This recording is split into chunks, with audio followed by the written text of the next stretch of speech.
All right, let's dive in. Today, we're taking a tour through one of the most incredible and complex systems in your entire body, the gut.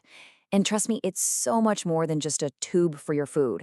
It's a place of corrosive acids, it's a super sophisticated chemical factory, and it's a battlefield where your own immune system can sometimes get things wrong. So let's start our tour. Think of this as our roadmap for the journey. We're going to travel right from the top, the esophagus, and make our way all the way down, stopping at each major landmark. You're going to see how this amazing system is designed to work in perfect harmony and exactly what happens when that harmony gets disrupted. So, our first stop is up top, the esophagus and the stomach. Welcome to the acid zone. This place is a powerful, corrosive environment that's built to dissolve pretty much everything you eat. But, as you can imagine, sometimes that power gets a little out of control. We're going to start with something I bet a lot of us have felt, heartburn. Now, when that becomes a regular chronic problem, we call it GORD. The basic issue is actually really simple. Your stomach acid is an incredible digestive tool, but it's meant to stay in the stomach. When it refluxes or flows the wrong way back up into your esophagus, you get that classic painful burning feeling.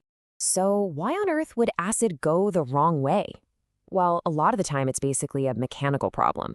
See, your esophagus has this muscular valve at the bottom that's supposed to be a one-way street. But in a condition known as a hiatus hernia, a part of the stomach actually pushes up through your diaphragm and that weakens the valve. It's kind of like having a faulty seal on a bottle, allowing the contents to splash right back up. So reflux is an irritation, right? It's on the surface lining. But what happens when that corrosive acid, or something else, manages to cause a much, much deeper wound? Well, that leads us right to our next step. And we're talking about a peptic ulcer. Now, the most important word to remember here is penetrates. An ulcer is not just a little scrape on the surface. It is a deep sore that has literally burrowed its way through the protective lining of your stomach or your intestine, and it's reached the muscle layer underneath. So what's causing this kind of serious damage? For decades, everyone just blamed stress and spicy food. But then, science uncovered a tiny, microscopic culprit, a bacterium called Helicobacter pylori. And as you can see, this little bug is the #1 cause, by a long shot. After that, you've got common drugs like anti-inflammatories, and of course, lifestyle factors like smoking and heavy drinking play a role too. All right, let's continue our journey further down into the nearly 20 feet of your small and large intestines. This area is absolutely critical for absorbing nutrients, but you know what? It can also become a battlefield where your body's own immune system gets confused and starts attacking itself. And this brings us to inflammatory bowel disease, or IBD. The two big ones are ulcerative colitis and Crohn's disease. Now, a really key difference between them is the location and the pattern. Ulcerative colitis, or UC, it starts down in the rectum and it creates a continuous area of inflammation affecting only the inner lining. Crohn's, on the other hand, is a whole different story. It can pop up anywhere from your mouth to your anus in these patchy sections called skip lesions. And its inflammation is transmural, which is a fancy way of saying it goes through all the layers of the bowel wall. And that can lead to some much more complex problems like blockages. Now let's talk about another condition driven by the immune system, celiac disease. And it is so important to understand that this is not a simple food allergy or an intolerance. It's a full-blown autoimmune disorder. What happens is when someone with celiac disease eats gluten, it triggers their own immune system to launch an attack on the lining of their small intestine. And here, you can see the results of that attack. This picture says it all.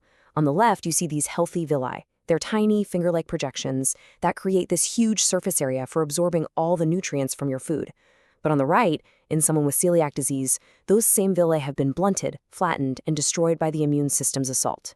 This damage, it's called villus atrophy, and it absolutely cripples the body's ability to absorb food properly, which then kicks off a whole cascade of other health issues. And get this, the battle happening inside the gut doesn't always stay inside. The body can send out distress signals that you can actually see. This really itchy, blistering skin rash is called dermatitis herpetiformis. It is a direct sign of celiac disease, caused by the exact same immune reaction. It's just a powerful reminder of how interconnected all of our body systems truly are. Okay, for our next stop, we're taking a little detour. We're visiting some critical organs that support digestion.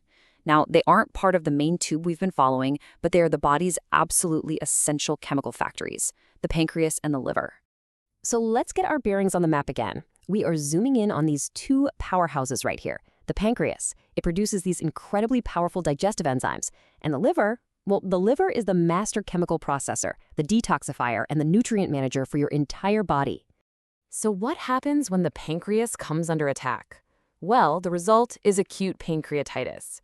And honestly, it is a frightening concept. See, the pancreas makes enzymes that are strong enough to digest a steak, but it cleverly keeps them switched off until they reach the small intestine. In pancreatitis, those enzymes get activated way too early, while they're still inside the pancreas, and the organ begins to digest itself. It is a serious medical emergency, and it has a really wide range of causes. To remember them all, medical students have been using a, shall we say, very memorable mnemonic for decades. Get smashed. Now, while the full list is pretty wild, scorpion venom, really? The key takeaway is this. The vast majority of cases come down to the first two causes: gallstones blocking the duct and excessive alcohol use. Those two alone are responsible for most episodes of this really dangerous condition. This whole self-digestion process can be so destructive that it can cause severe internal bleeding. And in the most serious cases, that bleeding can actually become visible on the outside of the body as this deep, dramatic bruising either around the belly button or on the flanks. These signs are just a stark visual reminder of the life-threatening damage that's happening inside. Finally, let's turn our attention to the liver. When the liver is faced with a chronic, long-term injury, it tries to heal itself by creating scar tissue. But over time, that scarring can become so severe that it completely takes over the healthy tissue. This end-stage scarring is what we call cirrhosis. It's not really a disease in itself, but more like the final common destination for many different liver diseases. So what kind of chronic injuries are we talking about? Well, the classic one we all think of is excessive alcohol use. Another huge cause is chronic viral infections, like hepatitis B and C. But there's a third one that is just skyrocketing globally: non-alcoholic fatty liver disease, which is tightly linked to our modern epidemics of obesity and diabetes. And just like with the gut and the pancreas, a sick liver sends signals to the outside world. A failing liver just can't process hormones correctly, and that can lead to issues like male breast development. It also affects your blood vessels, causing these little spider-like marks on the skin. These are all external clues to the very serious internal scarring of cirrhosis. And with that, our tour of the gut is coming to an end. We've seen how acid can burn, how the immune system can go rogue, and how our vital chemical factories can come under fire. So, what's the big lesson here? We have seen so much: how acid can burn, how the immune system can attack, and how our most vital organs can start to fail. We've seen rashes, bruises, and all these other external signs of this internal turmoil. So what is the single thread that really connects all of these different conditions? It's this. Your body talks. It sends you signals. That persistent heartburn, a strange skin rash, unexplained weight loss, these are not random events. As our tour has just shown, they are so often clues to what is happening on the inside. So the first, and maybe the most powerful step you can ever take towards your own health, is simply learning how to listen.